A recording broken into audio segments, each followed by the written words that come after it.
and we're all prisoners of our own preferences, really.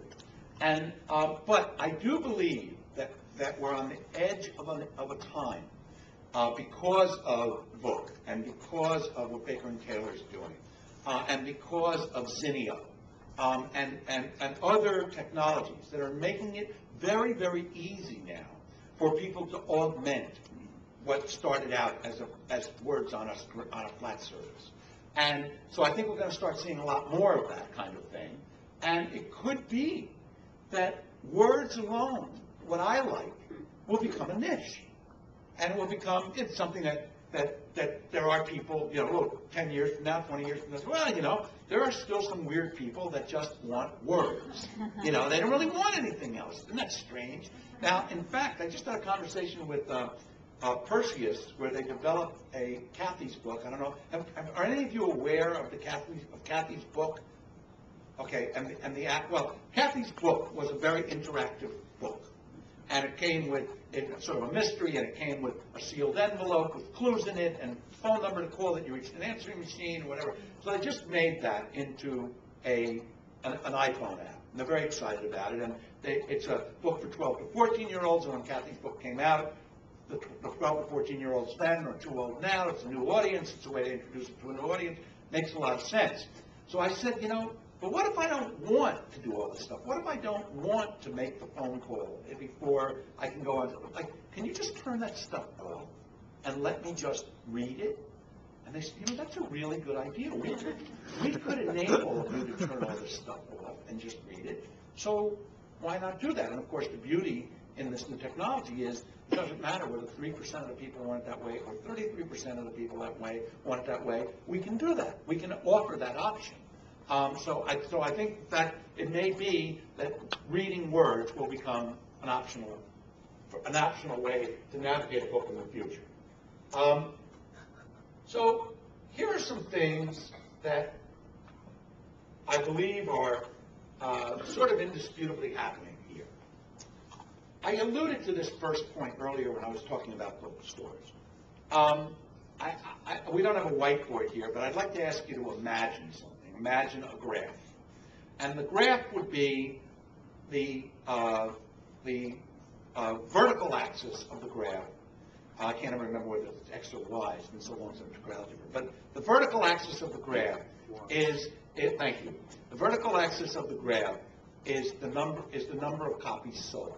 Okay, so it's zero down at the 0 point. It goes up to whatever Stephanie Meyer's up to, right? 10 million, 14 million, 126 million, whatever it is. It's way up there. And then across the bottom of the graph, the other axis, is the number of titles that are matching that number of sales. So in the days before Amazon, the line intersected the x-axis, the number of titles axis, at about 100,000 or 150,000. That is, beyond 150,000, there was nothing available. It stopped. There was a universe of titles that was effectively available, and the rest of them were not. Okay? So you had a line that looked like this. But now, the top titles still sell what the top titles did then. But the line doesn't ever go to zero. The line goes out and out and out and out forever. But the total number of books sold is not going up. It's the same.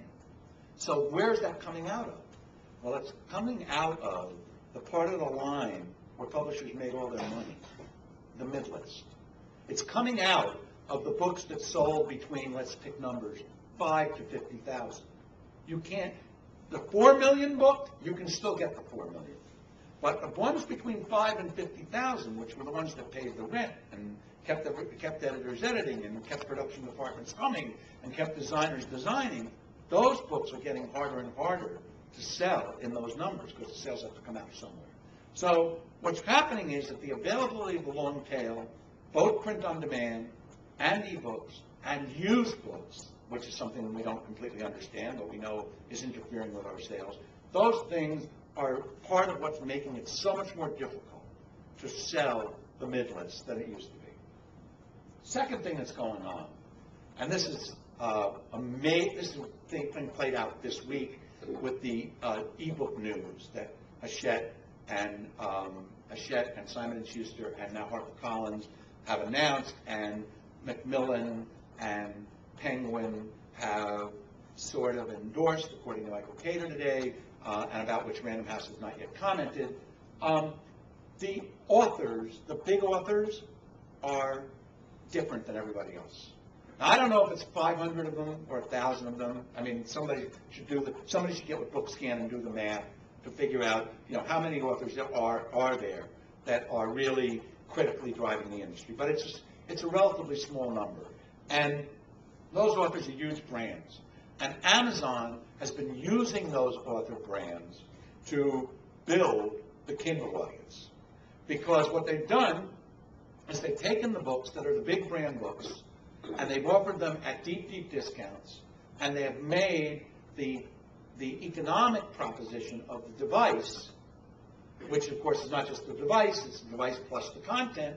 They've made the plus the content part cheap, which makes it possible to buy the device and make it economically sensible for someone. So those big authors, billboarded in that way, have essentially, and loss leadered in that way, have allowed Amazon to build this enormous Kindle audience. Well, that's not making either publishers or authors particularly happy, because if 80%, which I think is probably a reasonable number, of commercial ebooks today are going through Amazon, and Amazon wants to sell those for $10, and they're buying them from the publisher for 13, 14, 15 bucks, one has to ask the question, if one's a publisher, when's Amazon going to say, well, you know what, I don't want to pay 13 or 14 or 15 bucks anymore, I want to pay 6.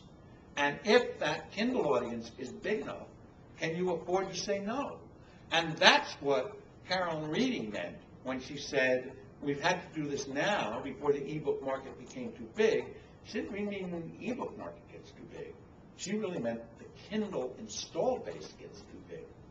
And so that's a move that took place today. Now, it's interesting because another aspect of this question has arisen lately where even before this windowing strategy was announced today as a real strategy, you'll recall that in the last 90 days there have been several major books which have been withheld because the publishers, the first one was Source Books, by the way. It was not from one of the big six. The first one was Dominique Rocca with a young adult book that I believe was sort of building on the Stephanie Meyer interest.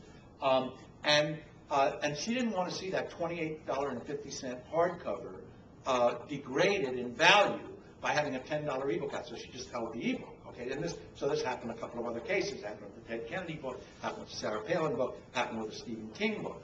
One of the thoughts I had is, well, why doesn't the publisher just sell that off their own website? If they do that, they can control the price. There's no discount. Of course, it doesn't get you the Kindle audience. You can't sell Kindles off your website. But you can sell any other ebooks you want off your website. The publisher could just do that. But what occurred to me, as I thought that through, is, how's that going to look from the author's point of view? You can sell me off your website because people search for me by name. So why don't you put it on my website? Why does it have to be your website? What's the publisher's value add here? If the person is coming for the author. And this is a very, very tricky problem that the big publishers are going to face. Now, it's not a problem today because ebook sales, I think we just heard, Chet just told us that, it was Random House. Random House just told us